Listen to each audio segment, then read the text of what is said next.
आत्ताची सगळ्यात मोठी ब्रेकिंग न्यूज आहे। आता कमी दाबाचा पट्टा बंगालच्या उपसागरामध्ये पडलेला आहे, त्यामुळे आता मुसळधार पाऊस महाराष्ट्रामध्ये चक्रीवादळाचा काळ संकट थैमान घालत आहे। शक्यता आहे हवामान खात्याकडून आता वर्तवण्यात आलेली आहे की 10 वर्षातील सर्वात मोठा चक्रीवादळ महाराष्ट्रावर पुढील 2 ते 3 दिवस पडत आलेला आहे आणि 2 ते 3 तास एवढा मोठा पाऊस पडला की एवढा मोठा महापूर आलेला आहे। आपण बघितलं असेल, मराठवाडा असेल, विदर्भ असेल, या साईडला जोरदार पावसाचा इशारा सांगितल्याप्रमाणे आता होत आहे। हवामान अंदाजाने सांगितल्याप्रमाणे आता बघा, आज रात्री 2 वाजल्यापासून 10 वर्षातील सर्वात मोठा चक्रीवादळ या 10 जिल्ह्यामध्ये प्रचंड मोठा नुकसान करणार असल्याची मोठी माहिती या ठिकाणी आता समोर आली आहे। हे वादळ बंगालच्या उपसागरात कमी दाबाचा पट्टा निर्माण झाल्यामुळे तयार झाला आहे, तर त्यामुळे आता प्रचंड मोठा राक्षसी वेगाने महाराष्ट्राच्या दिशेने आता 10 जिल्ह्याकडे आता राक्षसी वेगाने चक्रीवादळ पडणार आहे। म्हणजेच काय, चक्रीवादळाचा हा पाऊस कसा काय येतो, इतक्या उशीर झाला तरी पण हा पाऊस कसा काय राहिला आहे। चक्रीवादळ मुंबईच्या दिशेने 10 जिल्ह्यामध्ये पुढील 2 ते 3 तासामध्ये दाखल होण्याची शक्यता आहे। सर्वात जास्त धोका म्हणजे वादळी वाऱ्याचा, रात्री होणारा किंवा सकाळी होणारा जो परिणाम असतो त्याची शक्यता वर्तवली, कारण नागरिकांमध्ये विशेष शेतकऱ्यांमध्ये भीतीचं वातावरण या ठिकाणी पसरायला बघायला मिळते, कारण शेतीचं नुकसान सुद्धा झालेलं आहे आणि पावसाचा महापूर आलेला आहे। भारतीय हवामान खात्याकडे याबद्दलची 10 जिल्ह्यांची तब्बल तिथं डिटेल काढले। रेड अलर्ट कोणाला दिला आणि रेड अलर्ट, ग्रीन अलर्ट कोणाला आहे, येलो अलर्ट कोणाला आहे, हे सर्व आपण आता पाहणार आहोत।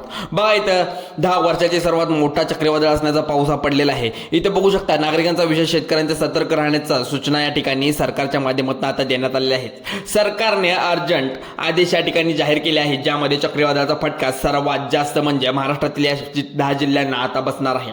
या ठिकाणी राज्य शासनाने आता सप्टेंबर महिन्यामधील 3 तारखा सुद्धा आता जाहीर केल्या आहेत। या 3 तारखांना सर्वाधिक या ठिकाणी चक्रीवादळाचा आणि या ठिकाणी महाभयंकर पावसाचा मोठा धोका, नुकसान होण्याची शक्यता वर्तवण्यात आली आहे। आज रात्री 2 वाजता हे चक्रीवादळ या 10 जिल्ह्यामध्ये घुसण्याची शक्यता वर्तवली आहे। आता बघा, नागरिकांनी या ठिकाणी विशेष शेतकऱ्यांना 10 जिल्ह्यामध्ये सतर्क राहण्याची सांगितलेलं आहे, कारण की या वादळी वाऱ्याची पार्श्वभूमीवर अनेक उपाययोजना जाहीर केल्या आहेत, त्यामुळे तुम्हाला या संकटाचा या ठिकाणी सामना आता करायला लागणार आहे। यासाठी कोणत्या 3 तारखा आता सप्टेंबर महिन्याच्या त्या ठिकाणी हवामान खात्याकडून जाहीर केल्या आहेत, ज्या तारखांना सावध राहण्याची सूचना दिलेली आहे। तसेच आज रात्री 2 वाजता कोणत्या 10 जिल्ह्यामध्ये प्रचंड नुकसान होण्याची शक्यता वर्तवण्यात आली आहे। चक्रीवादळाचा पहिला टप्पा आता आज रात्री 2 वाजल्यापासून आता तुम्हाला या ठिकाणी दिसायला सुरुवात होणार आहे।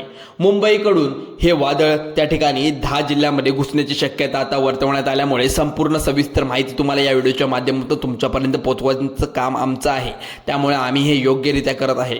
मुंबईकडून जास्तीत जास्त चक्रीवादळ या वेगाने वाहत आहे, त्यामुळे हे चक्रीवादळ कुठपर्यंत जाऊन कुठपर्यंत थांबेल आपल्याला सुद्धा माहीत नाही। राज्य सरकारने काही उपाययोजनासाठी केलेल्या, विशेष तुम्ही शेतकरी असाल तर तुमच्यासाठी काही या ठिकाणी सूचना केलेली आहे। हवामान खात्याकडून सरकारने त्या ठिकाणी तुम्हाला पाळायला सांगितलेले जे नियम आहेत ते तुम्ही ऐका, त्यामुळे कोणकोणत्या सूचना या ठिकाणी दिलेल्या आहेत, नेमकं तुमच्या जिल्ह्यामध्ये किती वाजता रात्री किती चक्रीवादळ दाखल होण्याची शक्यता आहे, आज रात्री किंवा उद्या रात्री हे होणार आहे। बघा, चक्रीवादळ 10 जिल्ह्यामध्ये दाखल होण्याची शक्यता आहे, वर्तवण्यात आली आहे। तुमच्या इथं आता मुसळधार पावसाचा वेग लागला आहे, तसेच समुद्राचा पृष्ठभागावर तापमान वाढल्यामुळे एक म्हणजे अनेक कमी दाबाचे पट्टा या ठिकाणी निर्माण झाला आहे, जो प्रचंड वेग धारण केला, त्यातून महाभयंकर 10 वर्षातील सर्वात मोठा चक्रीवादळ या ठिकाणी निर्माण झाल्याचं पाहायला मिळते। हवामान खात्याकडून अंदाजानुसार वादळाची तीव्रता पुढील 2 ते 3 तासामध्ये म्हणजेच वाढू शकते, 120 ते 150 किलोमीटर होण्याची शक्यता या ठिकाणी वर्तवण्यात आली आहे। चक्रीवादळ अरबी समुद्रामध्ये दाखल झालेलं आहे आणि मुंबईकडून या 10 जिल्ह्यामध्ये आता चक्रीवादळ येण्याची शक्यता वर्तवली आहे। आता बघा, हवामान खात्याकडून सर्वाधिक धोका आता या ठिकाणी 10 जिल्ह्यांना सांगण्यात आला आहे।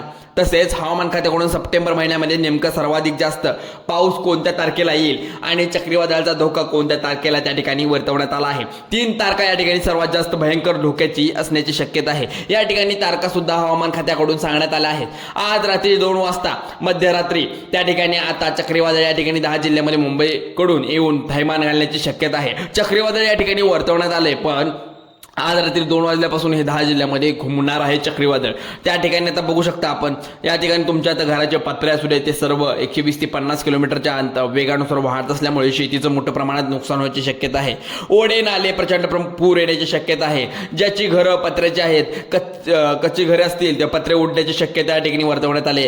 आणि घरामध्ये छप्पर जर असेल, उडून जाण्याचे विजेचे खांब असतील, मोडून पडतील. या ठिकाणी रस्त्यावर झाडं सुद्धा उन्मळून पडण्याची शक्यता वर्तवण्यात आली आहे. चक्रीवादळामुळे मोठा पाऊस असण्याची ढगफुटी दृश्य पाहून सुद्धा आपल्याला दिसत आहे.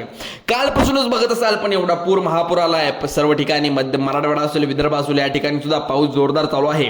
बघा, पश्चिम महाराष्ट्रामध्ये अजून दाखल झालेला नाही, कमी प्रमाणात आहे, तरी तुम्ही दुर्लक्ष करू नका. तुमच्या इथे पण जोरदार पाऊस पडण्याची शक्यता आहे.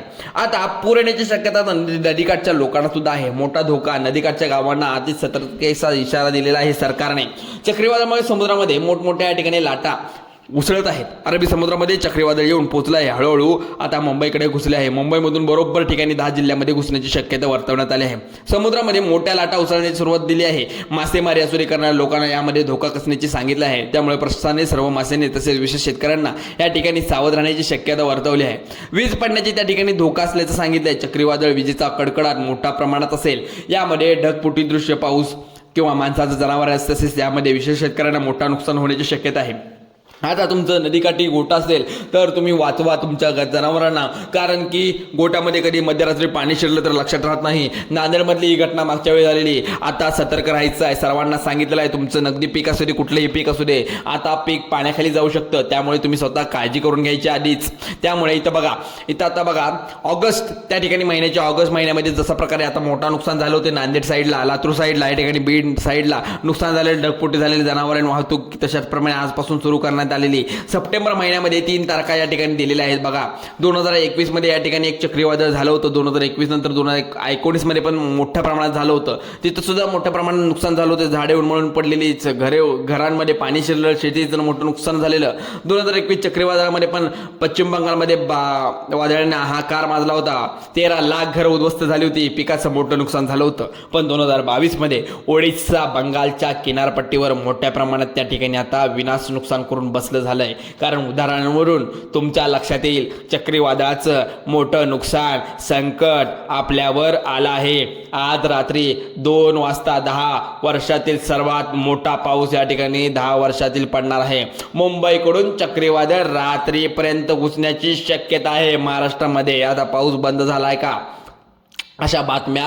अखेर पावसाला सुरुवात झाली. महाराष्ट्रामध्ये अवकाळी पावसाचा जर विचार केला, त्यामुळे वेगळंच वातावरण निर्माण झालंय. 2019 जर तुम्ही पाहिलं, मागे वळून बघितला, ज्यामध्ये रायगड जिल्ह्यामध्ये, रत्नागिरी 2 जिल्ह्यामध्ये शेतीचं प्रचंड मोठं नुकसान झालं होतं. भात शेती असू दे किंवा ऊस शेती असू दे, सर्व ठिकाणी नुकसान झालं होतं. पार्श्वभूमी लगेच एक नवीन वादळ या ठिकाणी निर्माण झालंय. एक बघू शकता, प्रशासनाने याची जर तयारी आधीपासून केली असती तर समजलं असतं तुम्हाला किती मोठं नुकसान होऊ शकतं. शेतकऱ्यांनी आता या ठिकाणी प्रशासनाने दिलेल्या काही सूचना देखील पाळल्या पाहिजेत. प्रशासन काय म्हणतंय?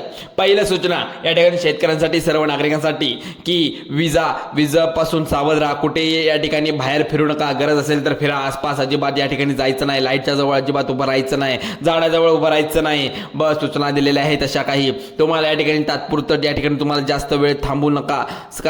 कारण बाजारामध्ये खरेदी करायला गेला असा अजिबात जास्त घराबाहेर पडू नका. मोबाईल वगैरे तुमचे बंद करून ठेवा, कारण विजांचा कडकडाट होऊन तुमच्या मोबाईलमधून वीज सुद्धा होऊ शकते. मोबाईलवर, फोनवर बोलणं एकदम सोडून द्या. जोरात कडकडाट होऊ शकतो आणि मोबाईलवर एक्सपोर्ट होऊ शकतो. शेतकऱ्यांना आणि विशेष नागरिकांना आता सूचना दिल्या आहेत. जर त्या ठिकाणी घरामध्ये आसपास झाडे असतील तर कमकुवत असतील, वादळी वाऱ्यामुळे तुमच्या घरामध्ये पडू शकतात, त्या ठिकाणी मोडू शकतात आणि उडमळू शकतात.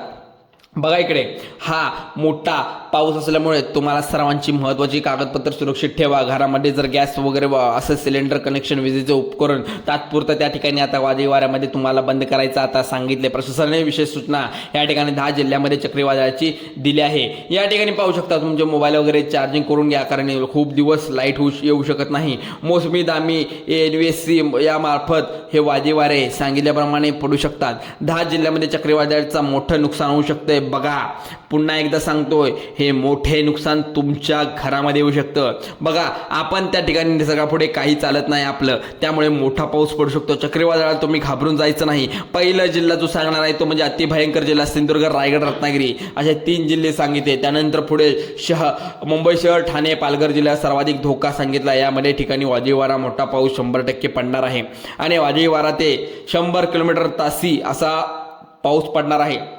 त्यामुळे शेतकरी मित्रांनो असू दे, इकडे पश्चिम महाराष्ट्रामध्ये थोडा कमी पडणार आहे, विरळत पाऊस पडणार आहे आणि विदर्भ साईडला थोडा जास्त पाऊस पडणार आहे. आता जिथं पाऊस बघितला असाल सोलापूर, नांदेड, बीड साईडला सुद्धा जोरदार पाऊस पडल्यानंतर महापूर आलेला आहे. बघा सर्वांनी काळजी घ्या. शेतकरी मित्रांनो, विशेष नागरिकांना तुम्हाला अंदाज जर तुम्हाला मोठा काम करायचं असेल तर तुम्ही आत्ताच करून घ्या सकाळी, कारण रात्री मोठा पाऊस पडणार आहे. पंजाब रौडक यांनी सांगितल्यानुसार ही माहिती खरोखर खरी ठरते. चला तर व्हिडिओ आवडल्यास लाईक करा आणि आता चॅनलवर नवीन असाल तर सबस्क्राईब करायला विसरू नका आणि तुमच्या जवळच्या मित्राला शेअर करायला विसरू नका. चला तर मग धन्यवाद, आभारी आहोत.